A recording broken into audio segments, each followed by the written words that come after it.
Version of the warrant of arrest issued by the ICC for crimes against humanity. Sir, you have the right to remain silent. You have the right for counsel of your choice. Anything you say may be used for and against you in the court. You're placing under arrest. Ito na mga guys, na-arresto na ang ating dating Pangulo. Ayan. For crimes against humanity.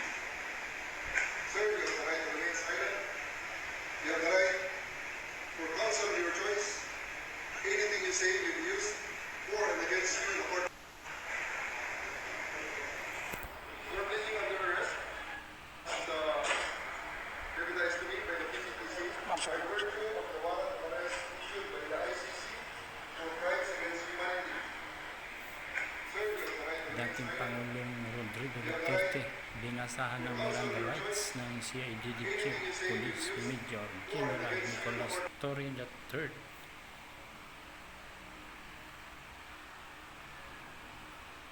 Inaaresto si Duterte base sa warrant ng ICC para umano sa crime against humanity.